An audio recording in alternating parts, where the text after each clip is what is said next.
Kabanata 451.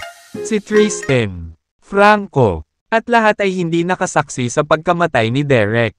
Gayunpaman, nanatili ang katotohanan.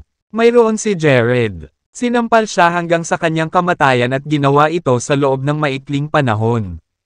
Pinatunayan niyan kung paano. Makapangyarihan talaga si Jared. Magsasama-sama tayo para patayin ang punk na iyon. Maaari nating pag-usapan ang bagay tungkol sa Jade Pendant mamaya. Nalaman ni Franco na namatay na si Derek. Kaya nakipag-ayos siya kay Tristan. Binalak niyang patayin si Jared sa tulong ni Tristan. Sinong mag-aakala na si Tristan ay uurong na lang? Yumoko siya kay Jared at sinabing, "Ako nga, so sorry sa mga ginawa ko dati. Hindi ko sinasadyang takutin o saktan siya."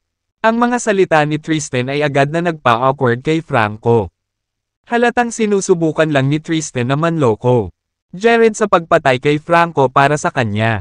Kung nagsanib puwersa silang dalawa para patayin si Jared, kailangan nila mag-away ulit para sa Jade Pendant.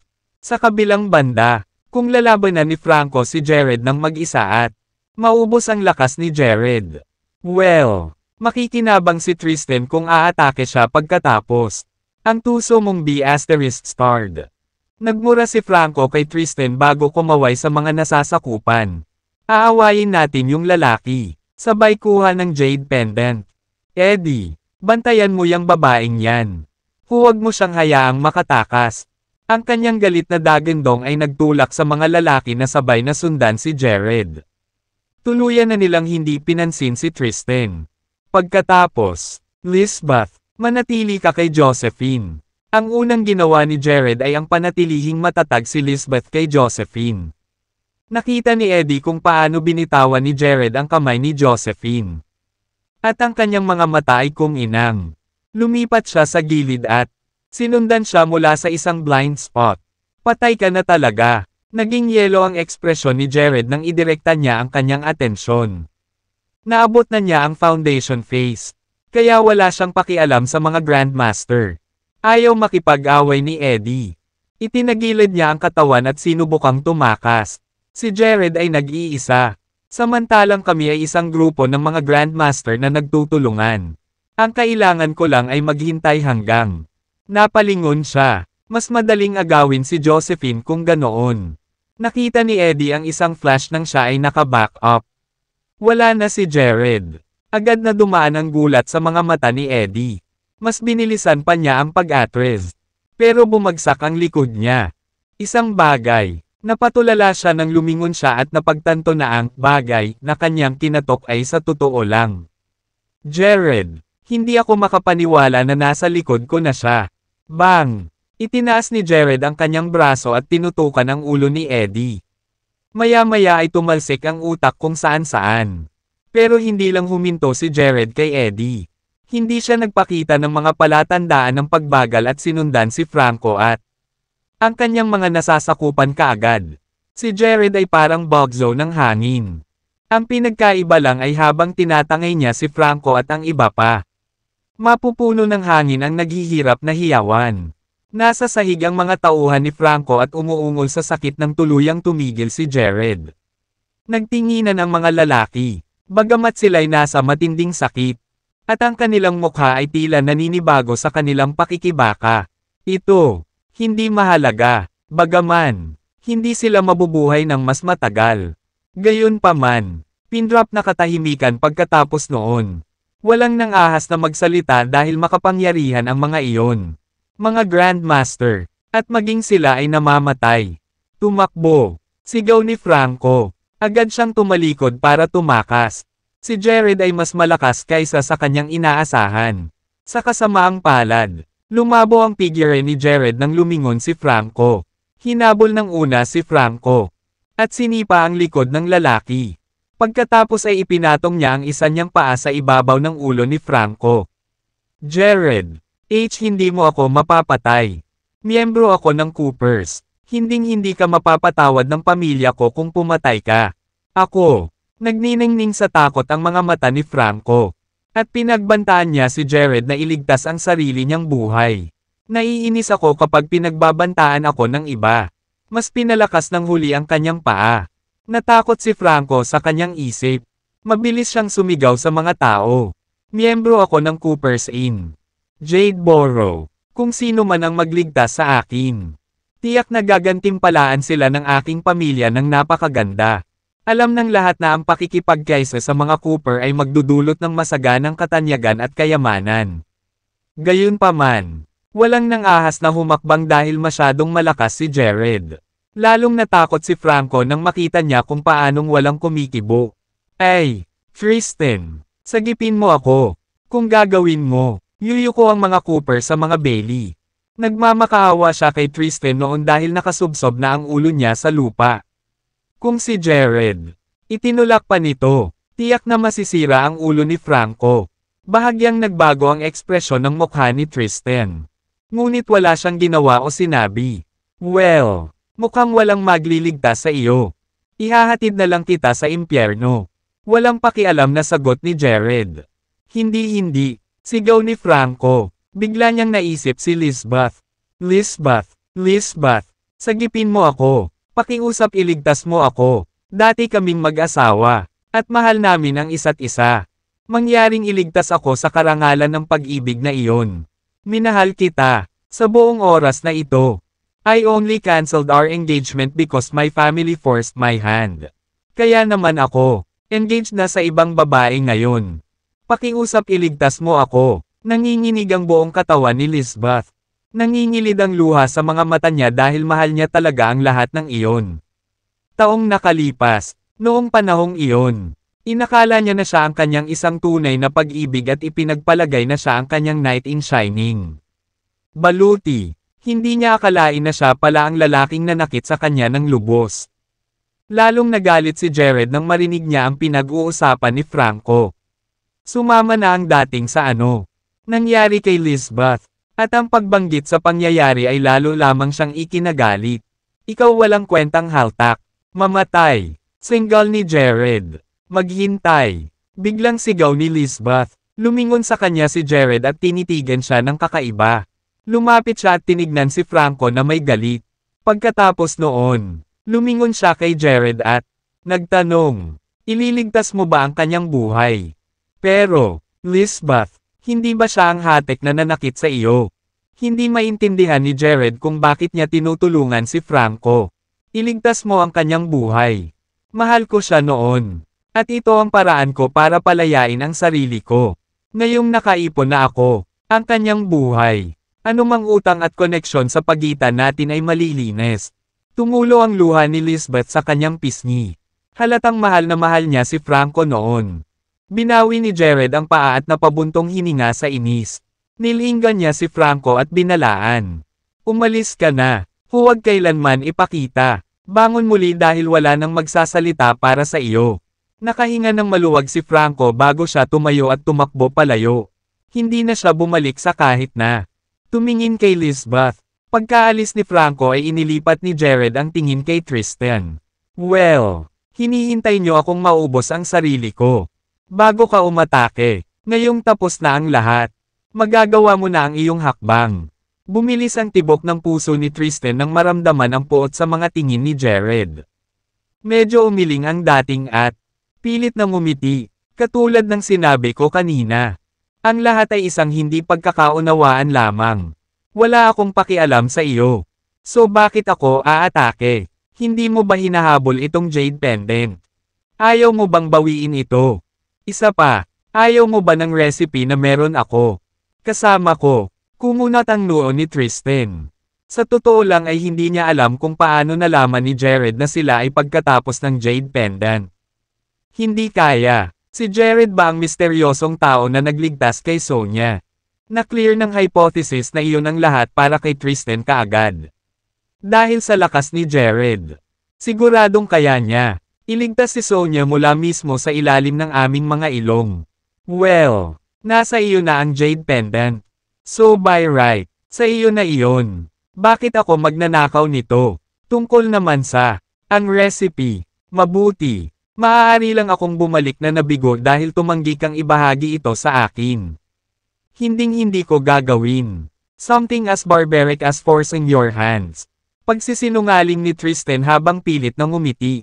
Naiinis na sambit ni Jared nang makita niya ang nakakatuwang mukha ni Tristan.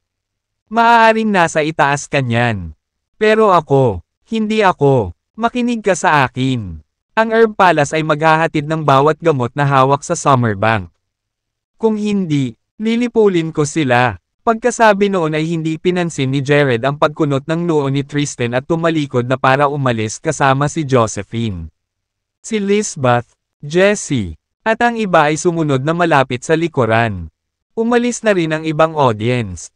Lahat ng nangyari ay sobrang-sobra para sa kanila.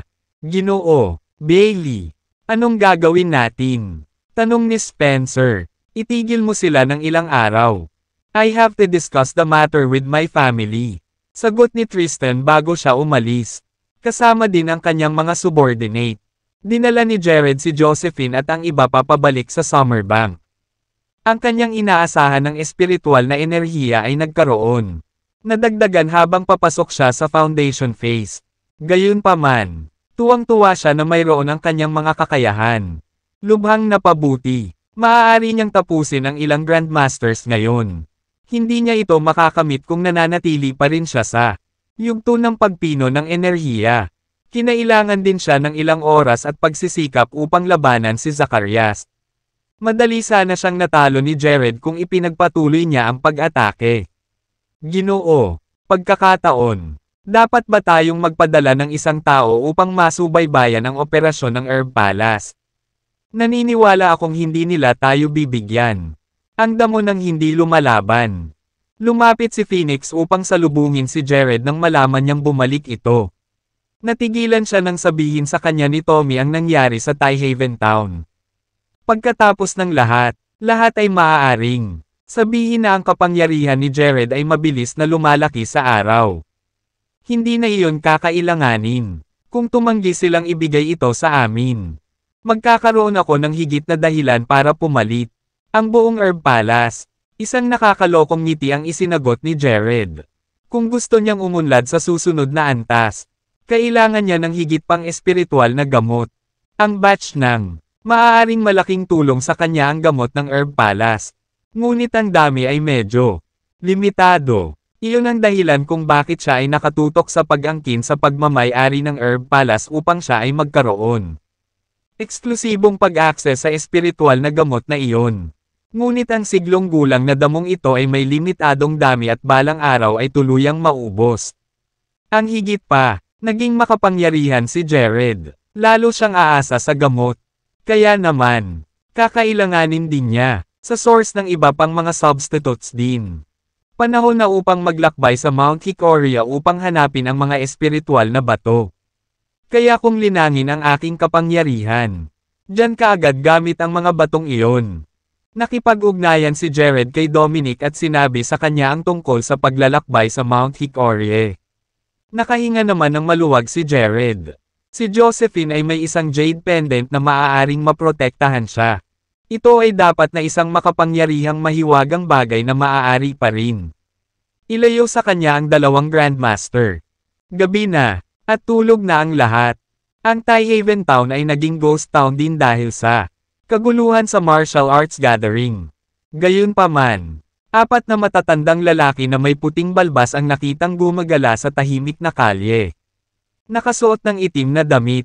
Nagawa nilang tumawid sa kalsada mula sa isang dulo patungo sa isa pa sa maikling panahon kahit na sila naglakad ng napakabagal. Ang mga lalaking ito ay walang iba kundi ang 4 na elder mula sa Crescent Sect. Pagkatapos ay tumungo sila sa direksyon ng arena at nagsimulang gawin ang kani-kanilang tungkulin na parang sila nagsasagawa ng pribadong pagsisiyasat. Bukod sa pagsubaybay sa mga bakas ng paa, pinag-aralan din nila ang hugis lalaking butas na idinulot ni Derek nang bumagsak ito sa arena. Ang isa sa mga matatanda ay naglabas ng tela at tinakpan ang kanyang kamay upang kunin ang kulay pilak na pulbos mula sa butas. Sa sandaling itinapon niya ang pulbos sa hangin. Ang mga gumagalaw na figure ng tao ay lumitaw sa kalangitan. Ang imahe ay Napakamakatotohanan na maaaring madaling mapagkamalan ito ng isang karakter sa isang 3D na pelikula. Ang mga gumagalaw na larawan ay nagpakita ng labanan sa pagitan ni Jared at ng ilang Grandmaster. Ngunit nawala sila. Makalipas ang ilang segundo, muli, ang bayan ng Tyhaven ay bumagsak sa ganap na kadiliman. Ano sa tingin mo ang bata? Tanong ng matanda, na naghagis ng pulbos sa langit. Umiling ang ulo ng matatanda. Wala akong masyadong masasabi sa mga larawang ito. Para talunin ang iba, mga Grandmaster ng panloob na enerhiya. Siya ay dapat na isang ganap na Grandmaster ng panloob na enerhiya o mayroon man lang nakakuha ng katulad na kapangyarihan. Gayunpaman, hindi ko talaga nararamdaman ang aura ng isang Grandmaster mula sa kanya. Base sa hugis lalaking butas na dulot ni Derek, tiyak na natamo ng bata ang kapangyarihan ng A. Grandmaster. Kung hindi sana dumanas ng miserableng kamatayan si Derek. Isa pang matanda, na pag-aaral sa arena, si Nuri, ang matanda, na naghagis ng pulbos sa hangin, ay piniling maniwala sa pinuno ng mga matatanda. Siya ang may pinakamatulis, ilong nating lahat. Sigurado akong na-detect niya ang presensya ng isang Grandmaster kung meron. Lahat ng apat na matatanda ay nahulog sa malalim na pag-iisip. Paano kung hindi siya martial artist? Paano kung isa siyang salamangkero tulad natin? Nagningning ang mga mata ng parehong matanda. Imposible naman. Hindi kayang lumaban ng mga salamangkero tulad ng binatang iyon kahit gaano pa sila kalakas. Umaasa kami. Sa mag-e-craft, sa tingin mo ba ay makakalaban natin ang mga Grandmaster ng panloob na enerhiya at pisikal na kumuha? Pababa sila. Ibinasura ng pinuno ng mga matatanda ang kanyang pagsusuri. Muli, ang mga matatanda ay nagkunot ng kanilang mga kilay at nanatiling walang imak. Dahil hindi nila alam kung ano ang susunod na gagawin. Ang ulo ng mga matatanda ay nagtaas ng kanyang kamay sa hangin at nagsabi. Iulat natin ang nakita natin kay G. Quillan. Si Jared ay hindi madaling pakitunguhan.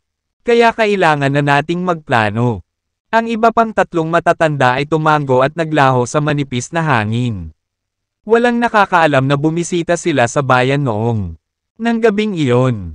Maagang dumating si Dominic kinabukasan at hinintay si Jared. Matapos ipaalala kay Josephine ang ilan. Mahalaga, sinimulan ni Jared ang kanyang paglalakbay kasama si Dominic. Maikli lang ang biyahe sa Mount Hickory. Dahil gusto lang nilang tuklasin ang lugar para sa isang ilang araw. Kaya naman, magaan ang kanilang paglalakbay. Pero nang aalis na sila, tumunog ang telepono ni Jared. Nang mapagtantong tawag iyon ng kanyang ina, agad niyang sinagot, "Yes, Mom." Natuwa siya nang marinig ang boses nito. Sa totoo lang, masama ang loob niya sa hindi niya pagtawag sa mga magulang nitong mga nakaraang araw.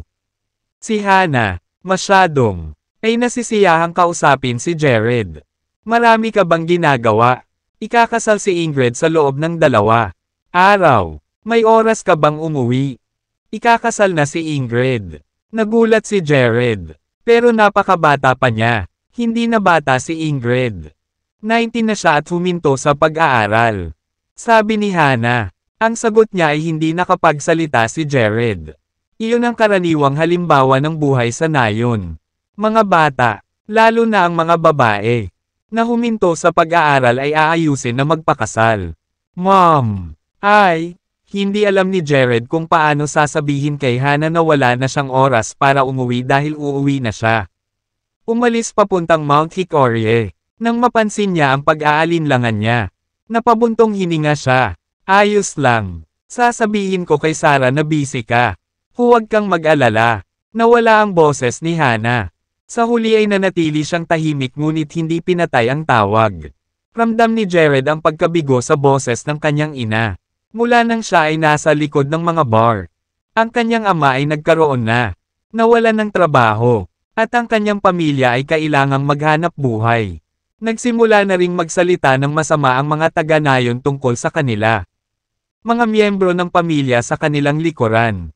Si Hannah ay isang malakas ang ulo. Na dati ay may malawak na koneksyon.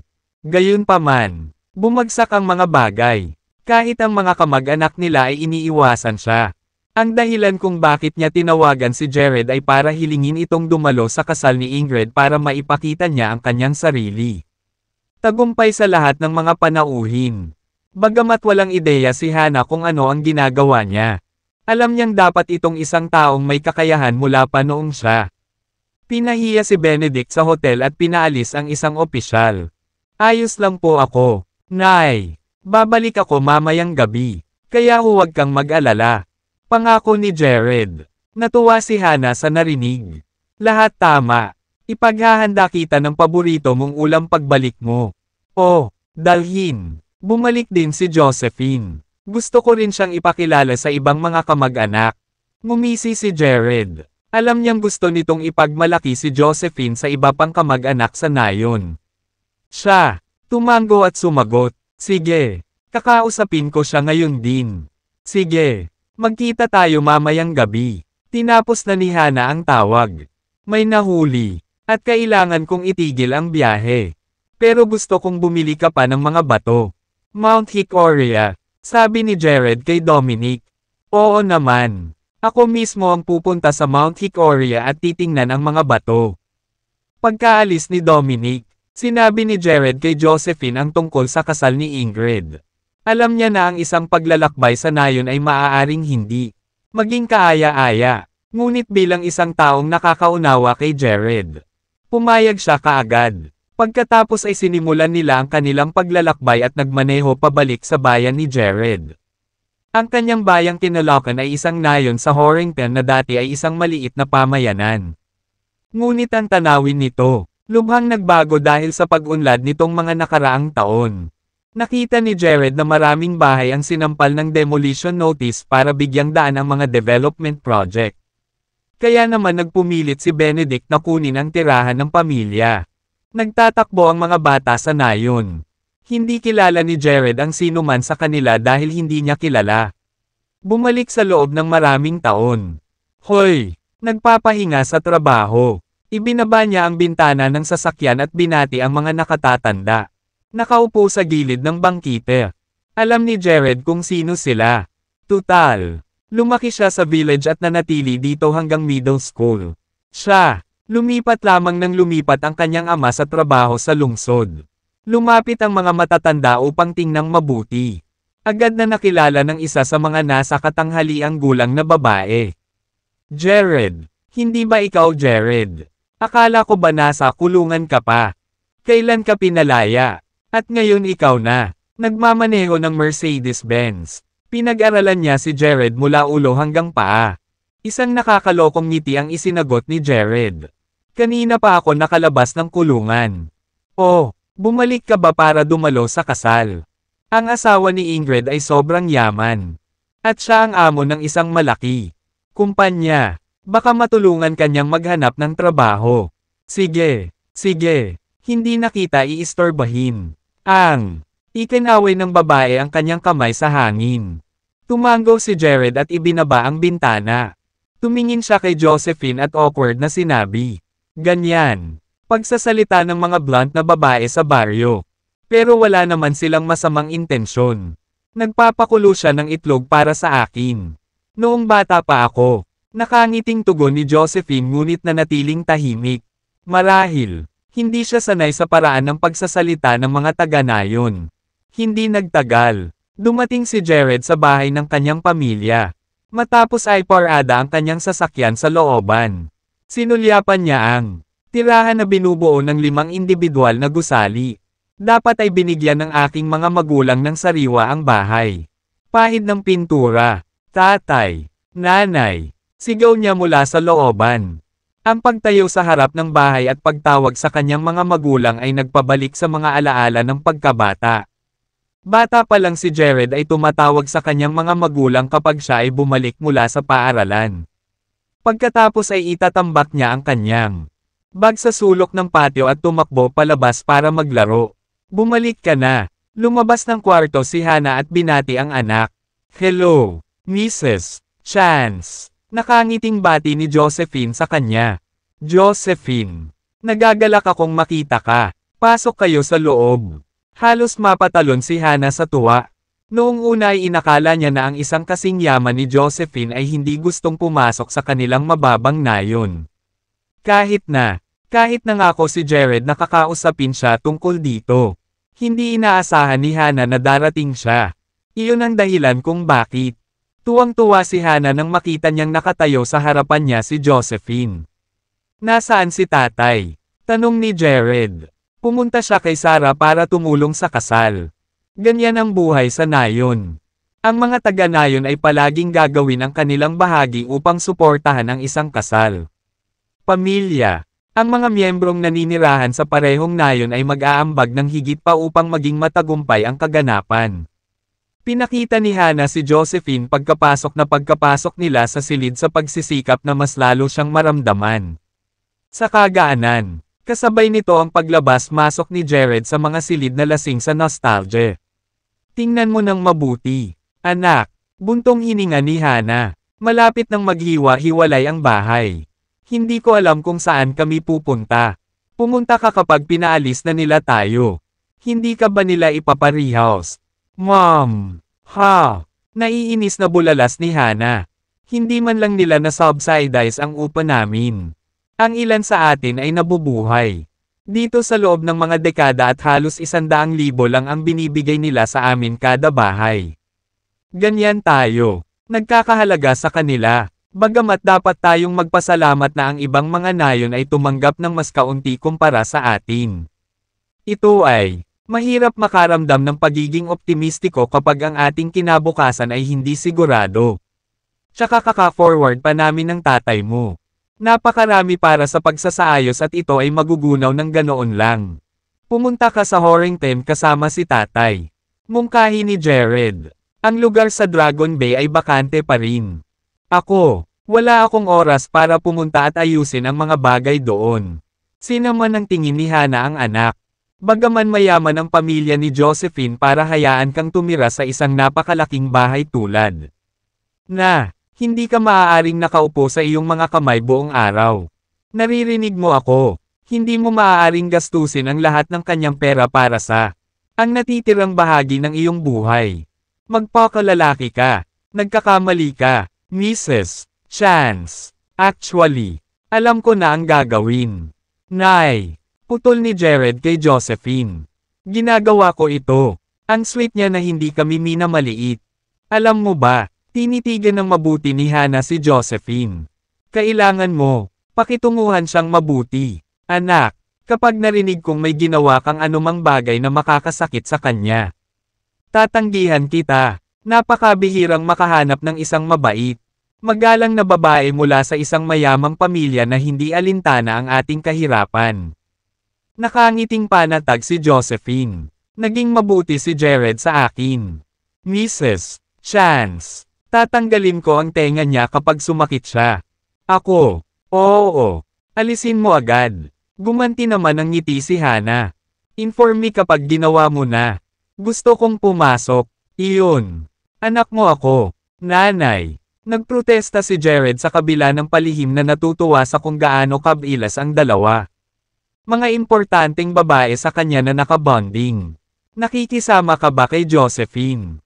Napahagalpak ng tawa si Josephine sa ekspresyon ni Jared. Jared. Isang boses ng dalaga ang biglang nagmula sa labas ng bahay.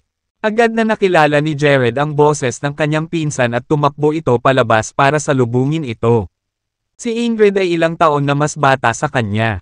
Mula pa nang maalala niya. Siya na, hindi mapaghihiwalay kay Jared, na nakipag-away ng higit sa natatandaan niyang protektahan siya. Sarili niyang kalokohan. Sa kabila ng pagiging magpinsan, mas malapit sila sa karamihan ng magkakapatid. Ilang taon na ang nakalipas. I wonder how my favorite cousin is doing. Isang matangkad na babae, 5'9" at the very least. Ang sumalubong sa kanya pagdating sa labas ng kwarto. Ang kanyang nakapusod, tuwang-tuwang tumalbog sa kanyang hitsura, na nagpapakita ng dalawang malalim na dimple sa magkabilang gilid ng kanyang mga pisngi ng siya. Bing! Ingrid! Hindi makapaniwalang tanong ni Jared. Natawa si Ingrid. Hindi mo ba ako nakikilala? Jared! Ayoko! Natarante niyang bulong. Kalahating height mo noong huli kitang nakita. Tumingin sa iyo. Ikaw ay bilang. Kasing tangkad ko ngayon. Nilaibat ni Jared si Ingrid at tumabi sa likod niya para sukatin ang taas nito sa taas niya. Mga 5 taon na ang nakalipas. 14 lang siya noong huling beses ko siyang nakita. Ang bilis niyang lumaki. Mabagal kang lumaki. Yun lang. Ganting pang-asar niya. Ingat ka, mas matangkad pa ako sa'yo sa 2 pa. Taon. Oo nga pala, narinig kong bumalik ka na. Iyan ba ang iyong Mercedes na nakapark sa harapan? Misteryosong ngumiti si Jared. Ito ay isang kaibigan. Kay Josephine talaga ang sasakyan. Hindi bumili ng sasakyan si Jared dahil marami ang mahihiram. Sa pagitan ng mga garahe ni na Josephine at Tommy. Dahil dito, laging may arsenal ng mga sasakyan si Jared. Pagtatapon, naiinip na tumango si Ingrid. May usapan din na may kasama kang napakagandang babae. Ikaw ba siya, girlfriend? Tumango si Jared nang walang magawang ngiti. Ang chismis ng mga babaeng nayon ay mas mabilis ang paglalakbay kaysa sa mga iskandalo sa internet. Nasaan siya? Tanong ni Ingrid habang hila-hila siya sa loob ng bahay. Dalhin mo ako sa kanya. Sa pagbukas ng pinto sa harapan, nakita nila sina Hana at Josephine sa kabilang dulo na handang tumanggap. Sila, Tita Hana, masiglang tawag ni Ingrid. Ikakasal ka na sa loob ng ilang araw. Ingrid, bakit nasa labas ka pa? Masyadong masikip at maingay sa bahay. Kinailangan kong lumabas para huminga. Bumaba ang tingin ni Ingrid kay Josephine, na nakatayo sa tabi ni Hana. Ikaw ay dapat nakasintahan ni Jared. Siya, hinihingal. Ay nako, ang ganda mo. Sa kabila ng matinding pamumula, ang puso ni Josephine ay nag-init sa tame time na papuri. Ang pangalan ko ay Josephine. Ikinagagalak kitang makilala. Inilahad niya ang kanyang kamay sa nakababatang babae. Ingrid. Alok niya sa kanya habang hawak niya ang kamay ni Josephine. Ikinagagalak kong makilala ka, Josephine. Lumabas sa araw. Kayong mga bata, dalhin mo ang pag-uusap na ito sa loob ng bahay. Sabi ni Hana habang humahakbang siya sa pinto. Pupunta ako kay Ingrid. Ang grupo ay nagmarcha pabalik sa bahay habang si Ingrid ay nakatitig kay Josephine na may layunin na ginawa ang hindi komportable ang huli. Bakit mo siya tinatitigan ng ganyan? Ingrid. Tanong ni Jared na walang kwenta. Si Josephine ay nakasuot ng mga luxury brand mula ulo hanggang paa. Paghanga ni Ingrid. Yung mga Cartier hikaw. Alam mo ba kung gaano kamahal ang mga ito? Bumaling sa paksa ng kanyang pagsisiyasat. Tinanong niya, ano ang ginagawa ng iyong pamilya? Josephine. Humanga si Josephine sa matalas na husay sa pagmamasid ni Ingrid. Nako, maliit lang ang negosyo namin. Mahinhin niyang tugon bago hinubad ang kanyang hikaw. Hindi namin ginawa. Dalhan kita ng regalo sa kasal. Ingrid. Gusto kong magkaroon ka ng mga hikaw na ito kung gusto mo. Napaatras si Ingrid sa takot. Hindi ko sila matatanggap, Josephine. Umiiyak niyang sabi. Winuwagayway ang kanyang mga kamay. Galit na galit, masyado silang mahal. Hindi naman. Seryosong sabi ni Josephine. Isipin mo ito bilang isang regalo mula sa amin. Habang nagsasalita siya, pinilit niya si Ingrid sa paligid upang ilagay ang hikaw para sa kanya. Napakaganda nila sa iyo. Isipin kung paano sila makakadagdag. Iyong damit pang kasal. Sa pagbanggit sa kasal niya, tila bahagyang kumupas ang saya sa mukha ni Ingrid na parang may tumitimbang. Mabigat sa kanya. 19 ka pa lang. Ingrid. Dagdag ni Jared. Hindi napansin ang pagbabago ng kanyang ekspresyon. Bakit ikaw ay nagmamadaling magpakasal imbes na tapusin mo muna ang iyong pag-aaral? Lalong magiging mahirap. Itatag ang iyong sarili sa modernong lipunan ng walang edukasyon sa unibersidad. Si Jared ay nag-struck ng chord. Sa isang iglap, tumulo ang luha sa mga mata ni Ingrid habang siya ay humagulgol. Napanganga siya sa takot. Hindi inaasahan ang isang dumaan na pangungusap na magpapaiyak sa kanya. Binilisan ni Josephine ang pag-comfort sa dalaga. Hindi sinasadya ni Jared. Ingrid, huwag mo siyang pansinin. Lalong lumakas ang hikbi ni Ingrid dahil doon. Ibinagsak niya ang sarili sa balikat ni Josephine at napaungol. Maya-maya, hangupa ang kanyang mga hikbi bago siya humugat ng matinding nanginginig na hininga para pakalmayan ang sarili. Kilala ko si Jared. Hindi sinasadya. Josephine. Sabi niya sabay nguso. Ayoko talaga magpakasal. Gusto kong pumunta sa universidad. Ngunit hindi ako makaalis dito. Ang malalawak at nakakatakot na mga mata ni Ingrid ay pilit na ipinaalala kay Jared ang mga araw noong mga bata pa sila. Ginawa nito. Kumirat ang puso niya sa guilt nang makita siyang walang magawa gaya niya. Nagpalitan ng gulat na tingin ang mag-asawa. Paanong may sapilitang kasal pa rin sa mundo? Anong nangyayari? Ingrid. Tanong ni Jared na nakakunot ang noo. Kalimutan mo na, Jared. Ikinaway ni Ingrid ang kanyang kamay bago pinunasan ang kanyang mga luha at pilit na ngumiti. Walang kwenta magsalita, tungkol doon. At saka, tinanggap ko na ang kapalaran ko. Sabihin mo sa akin. Ingrid. Giit niya, tutulungan kita. Oo, Ingrid. Dagdag ni Josephine. Gagawin nating dalawa. Ilang saglit na tinitigan ni Ingrid si Josephine bago nagpasyang magtiwala sa kanila. Jared, naalala mo ba? Aso. Tumango si Jared. Siyempre ginagawa ko. Siya ang dropout na dating nangongolekta ng mga bayarin sa proteksyon mula sa kanyang mga biktima. Sa labas ng gate ng school, diba?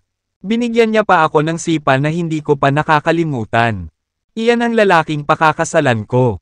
Bulong ni Ingrid sa mahinang boses. Nakayuko ang ulo niya. Ano? Sigaw ni Jared na nanlalaki ang mga mata sa galit. Siya ay isang degenerate na hindi man lang nakapagtapos. Middle school. Paano ka pinayagan ni Tita Sara na pakasalan siya? Kahit na hindi kilala ni Josephine si Dog. Mayroon na siyang negatibong impresyon sa kanya na nakapinta sa kanyang isipan. Mata mula sa paraan ng pag-uusap ng iba tungkol sa kanya. Maganda at masigla ang babaeng ito. Siya ay nararapat, pakasalan ng isang tao na mas mahusay kaysa sa hindi kasiya siyang tao. Nagsimulang umiyak muli si Ingrid habang ikinukwento niya kay Jared ang kanyang kwento ng kabehan. Nang matapos siya, nag-blue si Jared sa galit at hinampas ang isang kamao sa mesa. Nadinurog ito. Agad-agad sa pulbos. How dare he? Sigaw ni Josephine. Tulad ng nangyari, hindi nag-explore si Dog ng iba't ibang pagkakataon sa karera pagkatapos ng kanyang pagpapatalsik. Bilang rate ng ang industrialisasyon sa Horrington ay sumabog sa mga nakaraang taon. Mga naninirahan sa maraming nayon sa paligid ng ang lugar ay nangangailangan ng isang siko upang makipagtulungan dahil sa malalaking pamumuhunan na itinapon sa Avonport para sa ari-arian. Pag-unlad, dahil sa kombinasyon ng matataas na pusta, mga naiinip na mamumuhunan, at mahigpit na mga deadline ng proyekto. Dog, na nakakuha ng contracting apprenticeship at gumawa ng paraan para magkaroon ng pangalan para sa kanyang sarili. Avonport ay ginamit ang kanyang mga kasanayan sa pananakot sa isang pangalawang aspeto ng kanyang trabaho. Bukod sa kanyang aktwal na pakikipagkontrata, nakipagkasundo si Dog sa mga developer. Nasabik na mapabilis ang demolisyon. Sa sandaling matapos ang pagtatayo para sa araw na iyon. Gagawin ng aso. Dalhin ang parehong mga lalaki sa paminsan-minsang matigas ang ulo ng mga residente na nagrebelde laban sa mga developer. Mga tuntunin at matalo ang mga ito sa pagsusumit. Madalas na nagtagumpay sa pagpilit sa kanila na sumang-ayon sa isang mas mababang rate kaysa sa orihinal na inaalok. Habang lumalaganap ang kanyang reputasyon, nagsimulang umiwas ang mga residente ng Avonport. Aso, dahil sa paghanga sa kanyang eskwela. Si Ingrid, dumating siya sa paaralan isang araw at bina-blackmail ang prinsipal. Paalisin siya. Pagkatapos, binyantaan niya si Ingrid sa kanyang mga magulang bilang kapalit ng pangako nitong pakasalan siya. Kahit na, sa labas ng takot, si Dog din ang namamahala sa pagrekomenda ng pagtatasa ng mga ari-arian para sa pag-aproba. Sa pagtatangkang mag-curry, pabor sa kanyang magiging in-laws. Pinahahalagahan niya ang bahay ng pamilya ni Ingrid ng 1,000,000. At ang kanilang buong nayon ay bahagyang mas mataas kaysa sa rate ng merkado. Dahil dito, tiningnan ng kanilang nayon ang aso na may impresyon ng Kabaitan na sana ay tutol ng husto sa anumang mga paratang na maaaring gawin ni Ingrid. Ang resulta, tahimik lang na nahihirapan si Ingrid. The asterisk man 8, bumulong si Jared sa nagngangalit na mga ngipin. Mapanganib na kumikislap ang kanyang mga mata. Wala siyang pakialam kung magpakasal si Dog sa ibang babae. Bilang mga insidente ng mga lokal na tog. Naganap ang pakikipagtulungan sa mga developer saan man naganap ang urbanisasyon. Hindi ako pwedeng makialam sa bawat oras. Nangyayari yan. Hindi ako misyonero. Pero pagdating kay Ingrid, there is no way in hell I'll allow Dogta. Gawin mo ang gusto niya sa kanya. Huwag kang kumilos ng padalos-dalos. Jared, pakiusap ni Ingrid. Nagkaroon na ako ng kapayapaan dito. Ang aso ay may grupo ng mga lalaking nasa ilalim ng kanyang utos. Alam mo, nabalitaan ko na may relasyon pa siya sa underground na hari ng Horrington. Ang mga taong iyon ay nakagawa ng mga pagpatay ng hindi natitinag. Hindi ako papayag na pasanin mo ang ganoong uri ng panganib. Para sa akin, Tommy Lewis ba ang tinutukoy mo? Tanong ni Jared. Sandaling nag-isip si Ingrid. Mukhang tama iyon. Narinig ko lang minsang binanggit ni Dog ang pangalang iyon. Dumadaan. Hayaan mo na ako. Ingrid. Aalisin kita sa kasal na ito at ipapaliste ka sa universidad sa Horrington. Ikaw. Kailangan ng diploma. At least. Jared. Ako, panimula ni Ingrid. Magtiwala ka sa kanya. Ingrid. Siya na ang bahala. Pinutol ni Josephine si Ingrid at hinawakan siya sa kamay. Natahimik si Ingrid nang hindi tinangka ang kanyang punto. Nasumuko na. Nagsisimula ng magdilim ang langit nang bumalik si Hannah. Sana gutom ka, Jared. Anunsyo niya. Pupunta kami kay Tita Sara. Ang fiancé ni Ingrid ay bumili ng hapunan. Aso? Tanong ni Jared. Sabay sigla. Nagulat si Hannah sa kapangahasan ng kanyang anak ngunit mabilis ding nakabawi. Hindi si Dog ang kapareho niya. Dati, babala niya, big shot na siya ngayon. Huwag mo siyang tawaging ganyan kapag nakita mo siya. Bastos, ano pa ba ang itatawag ko sa kanya? Kapag nakita ko siya, pupunta ako. Tita Hannah, putol ni Ingrid. Pakisabi sa nanay ko na malapit na tayo. Magkita-kita tayong lahat doon. Bilasan mo, pakiusap. Hindi natin siya dapat paghintayin. Walang ibang salita. Tumalikod si Hannah at umalis. Sa sandaling nawala ang kanyang tiyahin sa liko sa kahabaan ng kalsada. Lumingon si Ingrid upang harapin. Jared, lahat sila walang alam dito. Lalo na ang parents ko. Sinabi ko sa kanila na ito ay voluntaryo. Na hindi sila mag-alala. Namangha si Jared sa maturity ng pinsan habang nakatitig sa kanya ng may habag.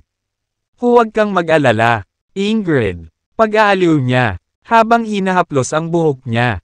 Wala nang pipilitin na gumawa ng kahit ano laban sa gusto mo sa akin.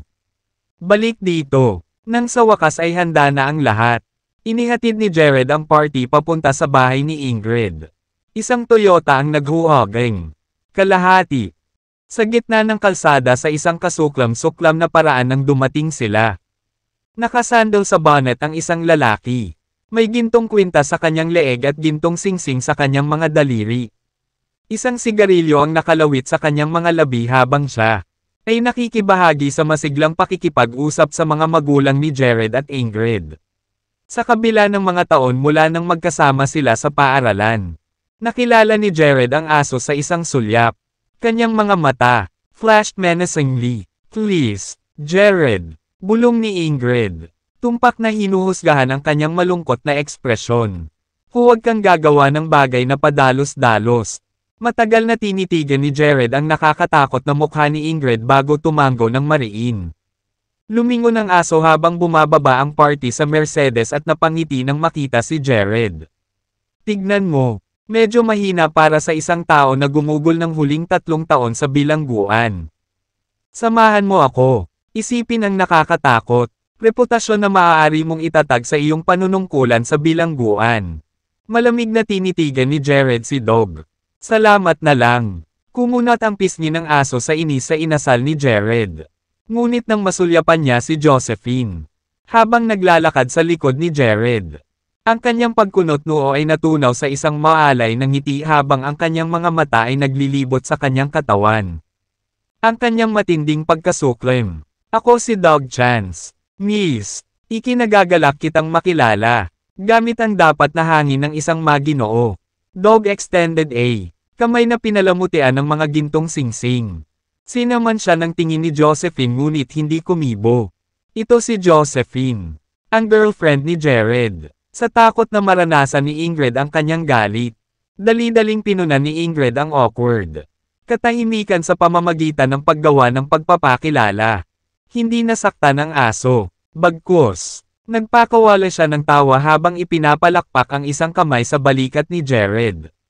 Hindi masama, para mapunta sa mayamang hati na ito sa sandaling makalabas ka sa kulungan. Ang aso ay hindi nag-abala na pigilan ang kanyang boses. Bilang isang resulta, ang mga naglalakad ay tumitingin kay Jared ng mausisa.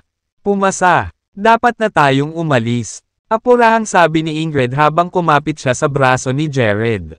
Sabik na maiwasan ang posibilidad ng dalawang lalaki na nagsimula ng away sa gitna ng kalye. Mauubusan ng table ang restaurant kung tayo.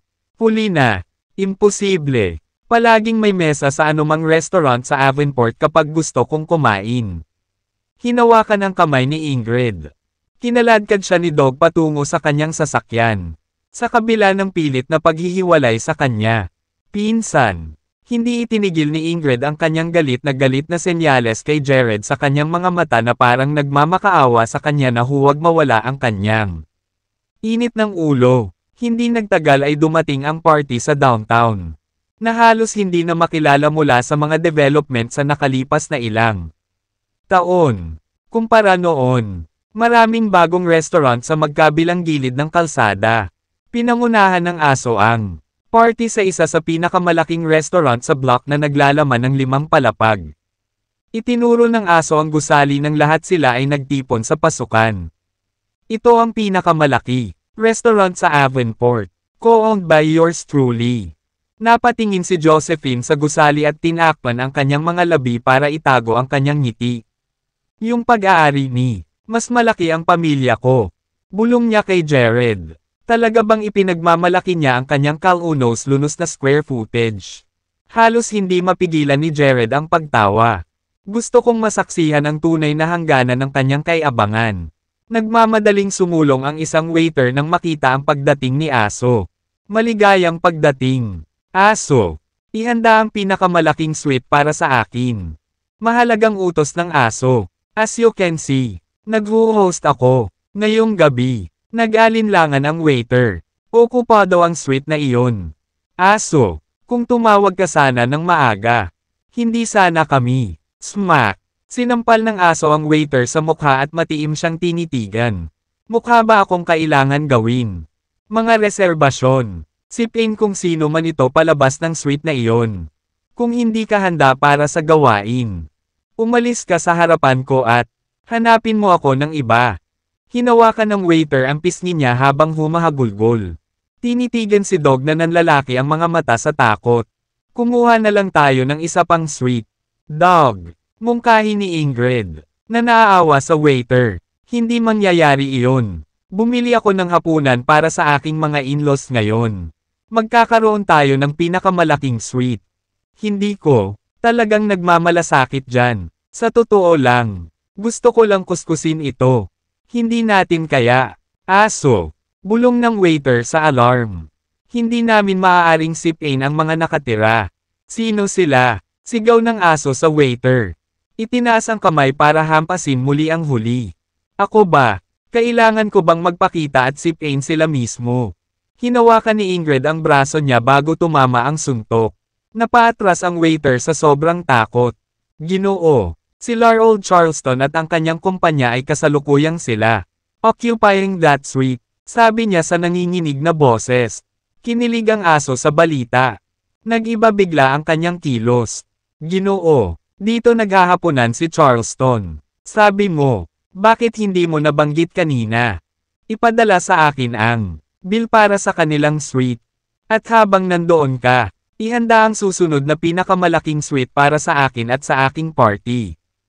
Naging maliwanag sa kanyang partido na si Dog ay natakot kay Larold. Tumango ang waiter at nagpadala ng isa pang waiter para tanggalin ang mga kumakain sa pangalawang pinakamalaking sweet. Di nagtagal. Ang mga nagmumura na boses ng mga pinaalis na parokyano ay naanod pababa sa lobby mula sa itaas ng hagdan. Bilang sila, lumitaw sa landing. Sila ay nahayag na isang grupo ng mga malalaking. Bilog siya ng mga lalaki. Anong klaseng man service ito? Sigaw ng isa, how dare we kick out before we done with our hapunan? Tama ka, nanggagalaiti ang isa pa. Mayroon akong kalahating isip na dalhin ang aking mga tauhan at give-in ang lugar na ito. Nagtataka ako kung sino ang tanga sa tingin niya upang kami ay ilipat. Ang isang pangatlo ay nagtaka ng malakas. Ang mga lalaki ay nagmarcha pababa ng hagdan, na sinamahan ng isang simpereng waiter. Pulang-pula ang mga mukha nila. Galit na diskurso. Pagdating nila sa lobby, namutla ang mga lalaki nang makilala nila ang figure sa loob. Gitna. Aso. Sila ay sumigaw. Nagmamadaling bumabati. Ako ang tanga na nagpaalis sa iyo. Pambil ng aso habang sinisipa niya ang bawat lalaking dumaan. Nagbubulungan ng paumanhin habang ginagawa nila ito. Wala namang ibang masasabi. Akala ko kaya. Pagkatapos sumigaw ng paos sa kanyang sarili sa kanila, ikinawe niya ang isang braso ng dismissively. Umalis ka sa paningin ko. Sa sobrang pagkagan, ang malalaking lalaki ay tumakbong palayo na parang mga daga.